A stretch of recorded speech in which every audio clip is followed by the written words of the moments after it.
pergaulannya hanya sebatas 100 meter. Maka ketika 100 meter, maksudnya misalnya hanya dengan orang itu terbatas. Iya, sangat terbatas. Kan sangat terbatas. Tidak pernah ketemu orang yang berbeda agama, tidak pernah beragama. Kayak kita ini. Iya, misalnya begitu. Gitu. Kalau tadi dikatakan keterbatasan pergaulan, nah sekarang ini kan sebenarnya bisa dengan media sosial kan bisa masuk kemana-mana sebetulnya. Iya betul. Tapi yang diakses juga yang hanya sesuai dengan dia. Gitu. Nah, jadi misalnya, apa ini akses Mas Iya sama Mas Juli, wah ini mesti liberal ini menyesatkan. Ini nggak jadi. Gitu. Ya.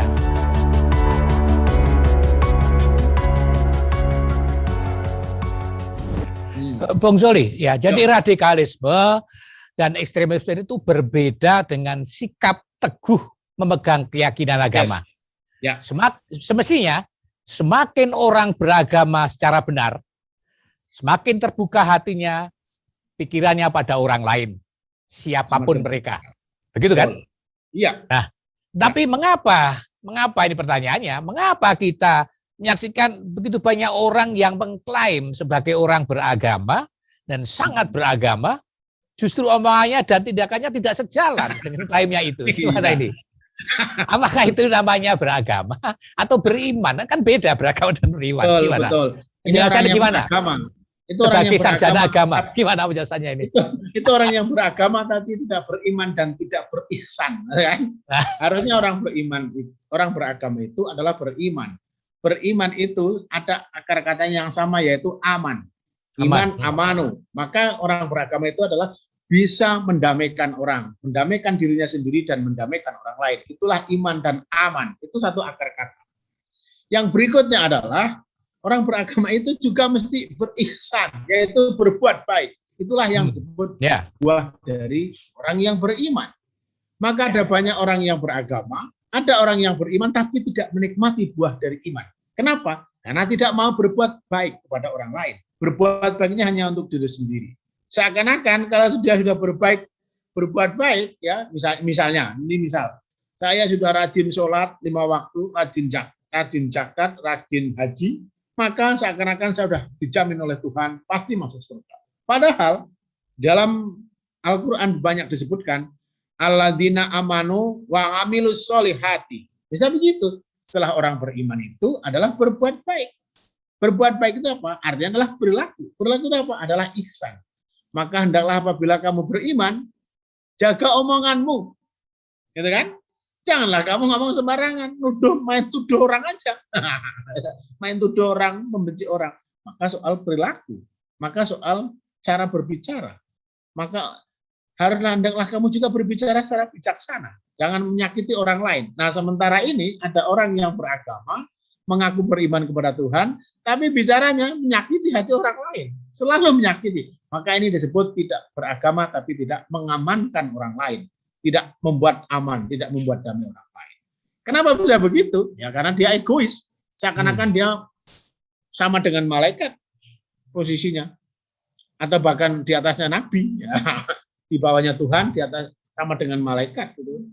Jadi di atas Nabi, orang Nabi Muhammad, misalnya nih, ada kisah kan, Mas Ian, ada kisah bahwa Nabi Muhammad selalu dimusuhi oleh orang-orang yang waktu itu belum dianggap beriman kepada Tuhan. Malaikat membisiki Nabi Muhammad, ya Rasul, bagaimana ini kamu diginikan? Apakah perlu kami runtuhkan gunung-gunung ini biar mereka tahu? Nabi Muhammad bilang, jangan. Mereka belum tahu dengan ajaran-ajaran yang saya bawa, sehingga mereka berbuat jahat kepada saya dan umatnya. Nanti suatu saat mereka akan tahu, maka dia akan tidak berbuat begitu. Ini Nabi loh. Ya. Lalu kemudian pada suatu saat Nabi Rasulullah itu mau berangkat sholat subuh. Sholat subuh ini ada seseorang yang selalu melempari beliau dengan kotoran unta dan uyuh unta. Lalu suatu saat Nabi Muhammad nggak dilempari oleh uyuh onta dan kotoran onta itu. Nabi Muhammad bertanya kepada sahabat, wahai sahabat, kok tetangga saya yang suka melempari saya kayak onta dan uyuh onta kok nggak melemparin saya ya? Kenapa ya? Nah, kata sahabat bilang, itu kenalaan ya Rasulullah, sehingga dia sekarang sakit. Apa yang dilakukan Nabi Muhammad setelah sholat subuh? Dia jenguklah orang yang sakit itu. Wahai fulan, apakah kamu sedang sakit? Anak ini udah ketakutan sekali dalam kisah itu. Wah ini jangan-jangan saya mau dibunuh oleh Nabi Muhammad ini. Saya mau ditempeleng ini, mau dicewer ini. Ternyata Nabi Muhammad datang ke situ lah bilang, wah mudah-mudahan kamu sehat, mudah-mudahan kamu baik. Sudah enggak apa-apa.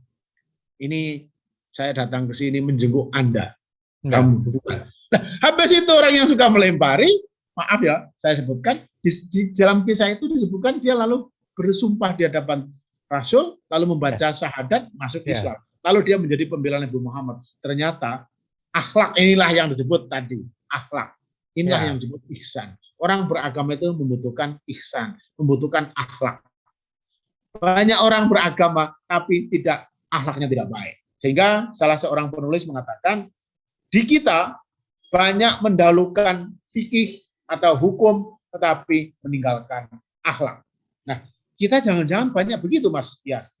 Beragama tapi meninggalkan akhlak atau meninggalkan ihsan.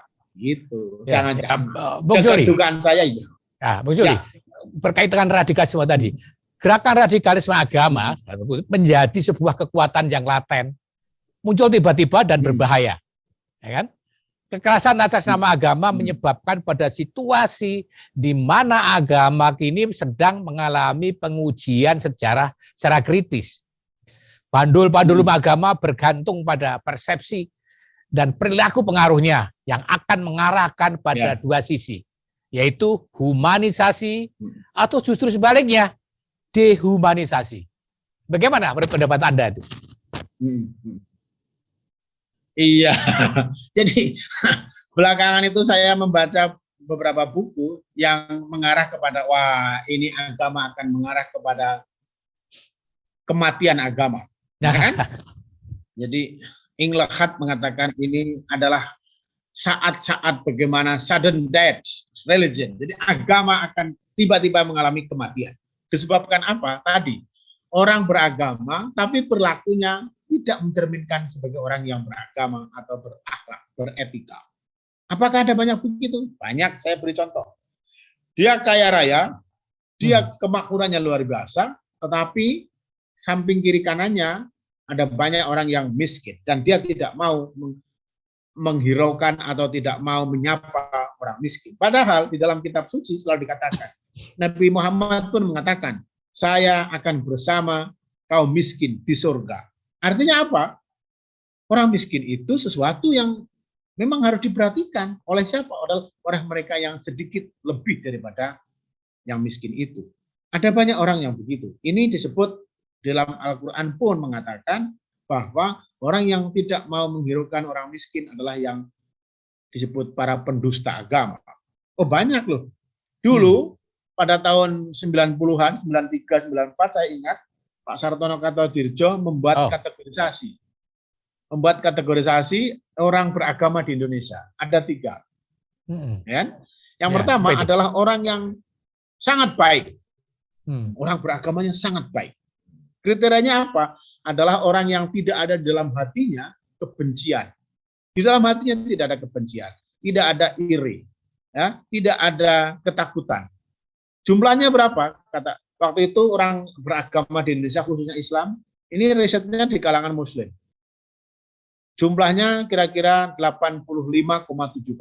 Banyak dong. Orang Muslim. Ya banyak banget. Lalu kemudian yang sangat baik itu hanya mencapai 10%. Dari kira-kira 4.000 orang yang disurvei. Nah, sedikit sekali kan? 10%. Berarti sekitar berapa orang itu? Dari 4.000 ya sekitar 400 orang. Lalu kemudian yang kedua, orang yang baik kriterianya. Orang yang baik itu kriterianya adalah orang yang dia menjalankan ritual keagamaan. Ya kalau Islam dia sholat, kalau dia juga zakat, dia juga haji, dia juga menjalankan, dia mengucapkan kalimat syahadat. Tetapi kalau ada orang senang, dia wah kayak gitu aja, gitu. Jadi dia masih begitu, masih suka, tidak suka kalau ada orang senang. SMS, senang kalau ada orang lain susah, gitu loh. Ini orang Pak, Ini orang yang dimaksud baik sudah menjalankan, tapi masih ada di dalam hatinya. Ya. Kalau ada orang senang itu dia nggak suka. Kalau ada orang bahagia itu malah dia sakit gitu. Oh, banyaknya berapa? Banyaknya ini yang luar biasa. Kalau tadi 10%, maka sekarang ini mencapai. Wah, ini kalau dijumlahin ini lebih dari 100%. Tapi bukan soal penjumlahan. 100 dari 4.000, kemudian 10, kemudian sekian. Nah, ini jumlahnya, katanya Pak Sartono, itu mencapai kira-kira berapa? Ini yang Pak, ini banyak. Jadi mencapai kira-kira 70%. Oh, Orang baik tapi masih dia iri kepada orang lain. Dia Ya. baik loh itu, tapi iri. baik. Wah. Ya. Baik. Lalu yang terakhir adalah orang yang kurang baik. Ya. Orang yang kurang baik itu ya dia bisa beragama Islam, dia beragama Katolik, tapi misalnya kriterianya satu, sholatnya tidak tertib, misalnya begitu. Puasanya 30 hari hanya hari pertama dan hari terakhir. Ya, apa ya? Kan? Pembuka Sholatnya dan hari penutup. Jumat. Ya, pembuka dan penutup. Sholatnya dia hari Jumat, karena dia hari besar, sama Idul Fitri dan Idul Adha. Oh. Gitu-gitu. Wah, ini enggak baik ini. Ngaji. Itu kalau- kalau ada orang ngaji dia malah enggak suka. Kalau di Katolik napas tuh, Natal dan Paskah saja.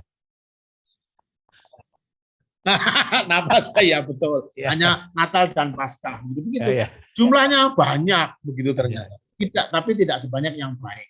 Ini kurang baik gitu. Nah, saya ingin katakan apa? Bibit-bibit radikal agama akan mati gara-gara orang itu hanya mengaku beragama, tapi sebetulnya tidak berbuat menyelamatkan manusia.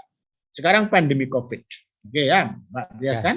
Sekarang sedang pandemi COVID. Ada banyak orang yang kesusahan gara-gara misalnya dipecat dari pekerjaannya.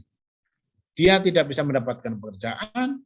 Dia kemarin misalnya dia harus di isoman, ya. Isoman itu 14 hari, nggak bisa Ya. makan, maka dia tenang-tenang. Salahnya sendiri, COVID. Misalnya begitu-begitu. Nah, ini bagian dari menuju kematian daripada agama.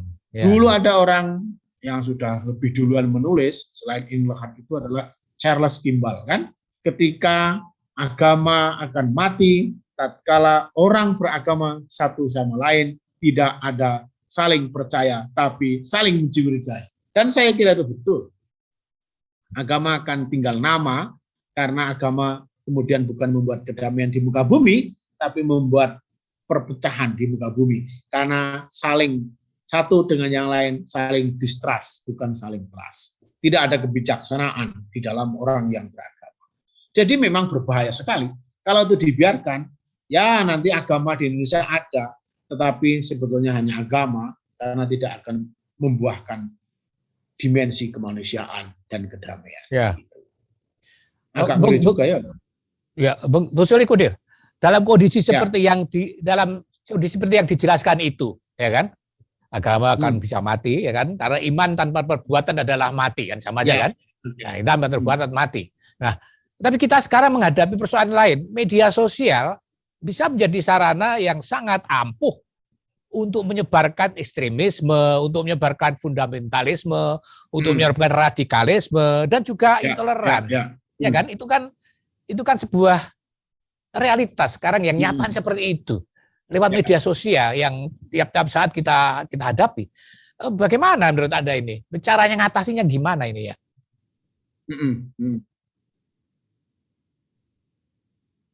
Ya. Iya. Menurut saya memang para orang yang beragamanya santun lah, gampangnya begitu. Kalau mau kita sebut, yang punya beragama tapi bijaksana. Orang beragama sekaligus beriman dan berihsan.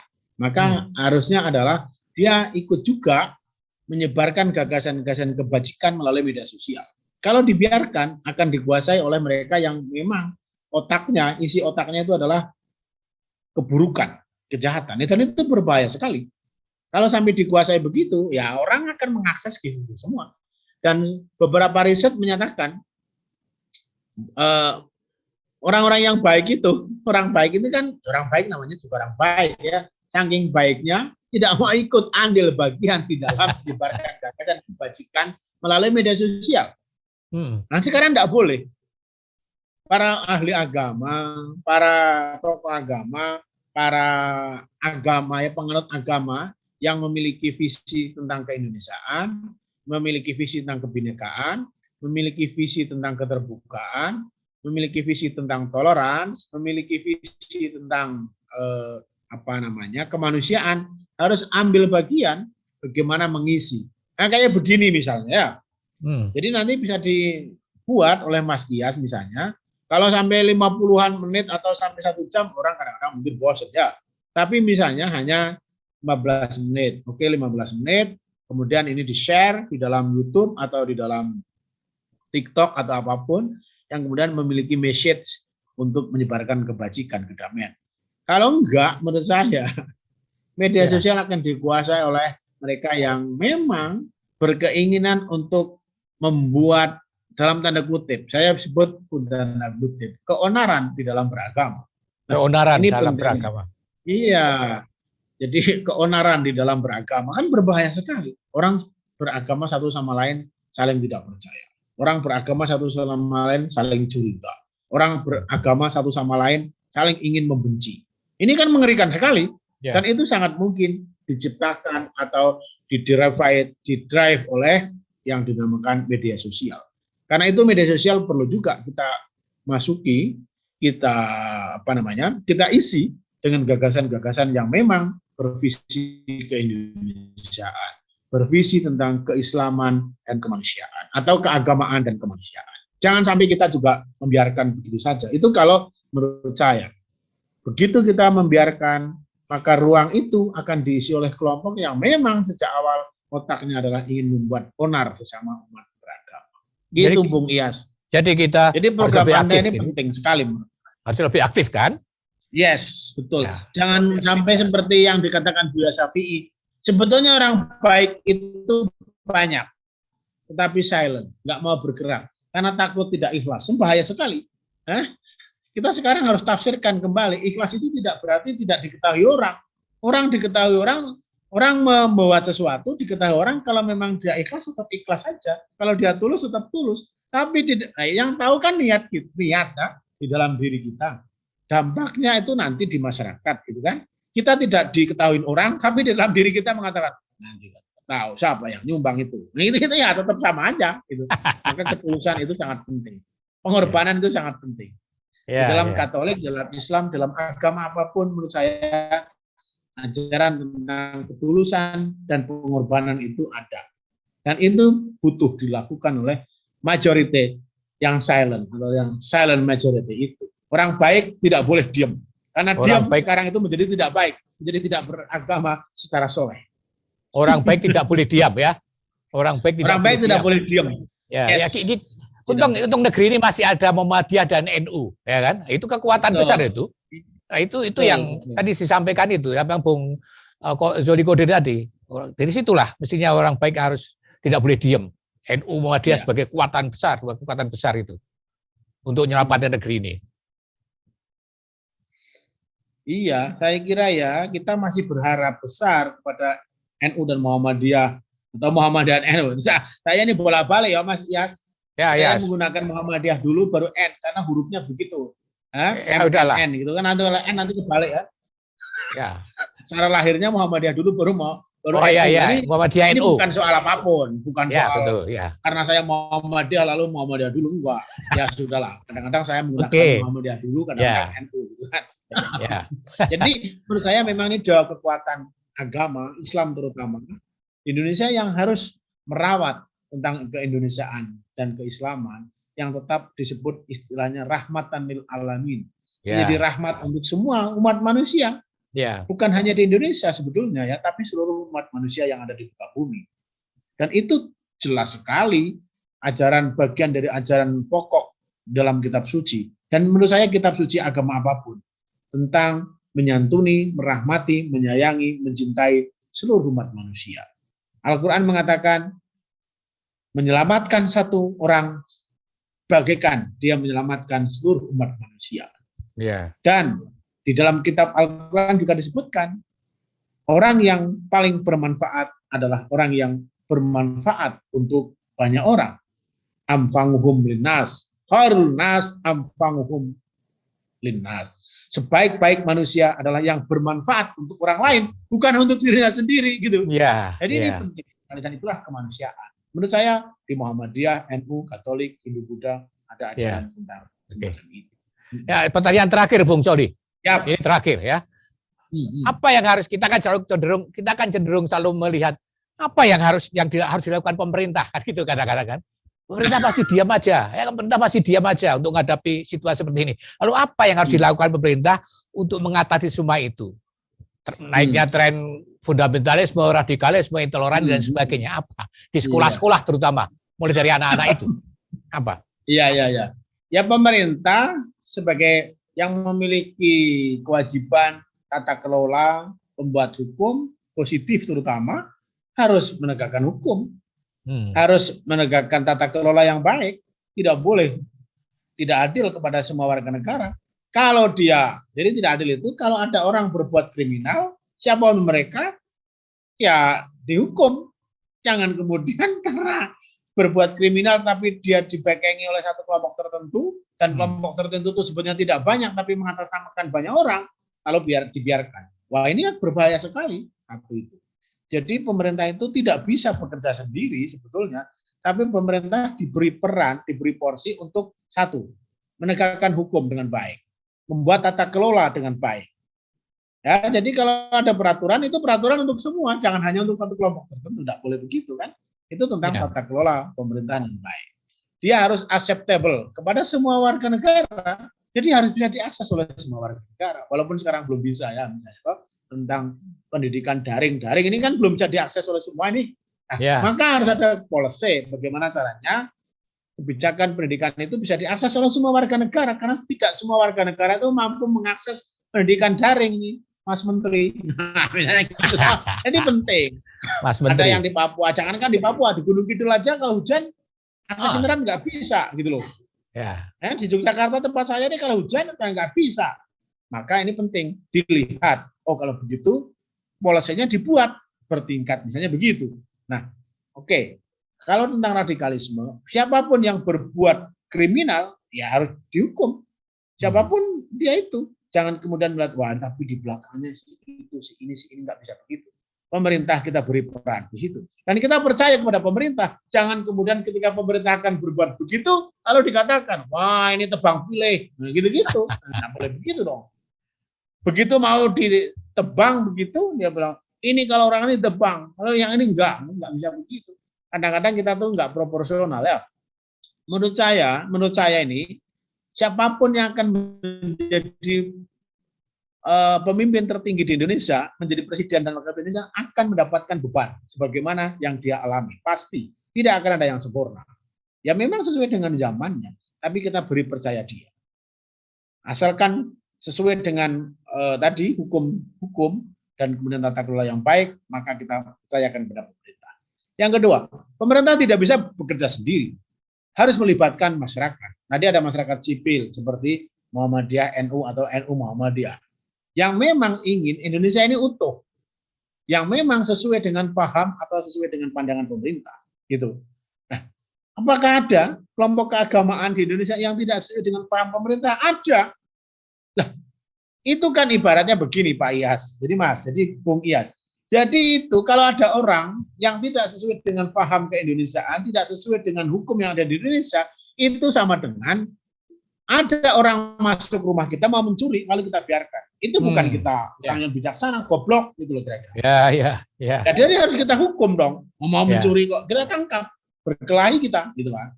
Siapa yang mati itu soal yang lain, tapi kita berkelahi menyelamatkan harta kita yang mau dicuri. Nah, ada kelompok agama yang begitu ya harus kita hukum. Jangan kemudian kita biarkan, ya tapi kan kita harus toleran. Indonesia tidak bisa begitu. Itu sama dengan tadi ada maling mau masuk rumah kita mau mencuri lalu kita bilang, tidak apa-apa monggo silahkan ambil. Itu barang memang ini saya bagi-bagi, tidak bisa begitu. Itu sama dengan saya punya kolam, saya udah taruh bibit ikan di situ, habis 1 juta, lalu ada orang mengambilin, saya sebagai orang beragama beriman, enggak apa memang belum rezeki saya. Itu bukan saya orang soleh, orang goblok kira-kira begitu. Nah, ya itu yang saya maksudkan ya. Jadi kita harus berbagi peran. Ya. Pemerintah ada perannya, masyarakat sipil ada. Nah, masyarakat sipil seperti kita itu membantu pemerintah untuk hal-hal yang sifatnya bukan menegakkan hukum positif. Kita penjara gitu kan. Lalu kita misalnya ya kita penjara, kita paksain supaya dia harus dipenjara, kan nggak begitu. Kita membuat tadi bagaimana masyarakat itu berjalan sesuai dengan aturan. Jadi jangan sampai di masyarakat terjadi disorder, tidak sesuai dengan aturan. Pemerintahnya udah ada aturannya, masyarakatnya malah disorder. Itu yang membuat konflik. Ya. Nah, ya media-media juga penting. Media ini saya tahu bahwa media itu ya bisa berdua hal ya, Mas Iyas, menurut saya. Ya. Kalau dia menyebarkan sesuatu yang tidak baik, bisa dicontoh tidak kebaikan itu. Tapi kalau dia menyebarkan kebaikan, insya Allah itu adalah amal jariah dari para pemilik media dan para wartawan seperti Bung Iyas ini kan. Wah, menyebarkan kebajikan. Wah, nanti dulu pada tahun sekian ada program TV Cemara oleh Bung Iyas. Misalnya begitu. Wah, ini amin, amal. Mas Iyas sudah tidak ada, tapi orang mendengarkan. Itu namanya amal jariah. Jangan disebut amal jariah itu kalau maaf ya, bangun gereja atau masjid aja. Ini juga amal jariah lah. Nah, kira-kira gitu. Jadi berbagi peran bersama-sama, saling percaya. Itu saya kira Indonesia akan selamat, akan aman, dan tidak akan terjadi seperti yang terjadi di Kabul, di Afghanistan, tidak seperti di Sudan. Ngeri kalau lihat ya, kalau kita mendengar yang ada di Afghanistan, di Kabul, yang ada di Sudan, yang ada di macam-macam, Indonesia, yang ada di Afrika, Boko Haram, ngeri sekali. Jangan sampai begitu. Jangan-jangan itu semua satu kalau dibiarkan lain. Bisa. Kalau dibiarkan bisa. Ya, betul. Ya. Jangan sampai dibiarkan begitu, sehingga kita penting saling menciptakan rasa percaya di antara sama warga negara. Warga negara yang beragamanya macam-macam, percaya juga dengan negara, beri kesempatanlah negara untuk berbuat kebaikan. Begitupun negara juga percaya kepada masyarakat sipil yang memang punya etikat untuk membangun negeri ini dengan baik. Nah, itu saya kira amal soleh itulah. Kalau udah begitu ya. Tapi kalau yang jahat, ya, Bung Zoli Qadir, terima kasih sekali. Terima kasih sekali. Kuncinya ya orang baik harus mau terlibat. Mari terlibat, betul. Ya kan? Ya. Negara menegakkan hukum dan aturan, ya kan? Pelibatan seluruh masyarakat yang punya kehendak baik untuk menyelamatkan NKRI, ya kan gitu. Ya. Lagi terima kasih sekali Bung Zoli Qadir. Sama-sama Bung Iyas, selamat malam dan mudah-mudahan amal jariah untuk amin, kita. Amin. Amin. Ya. Terima kasih.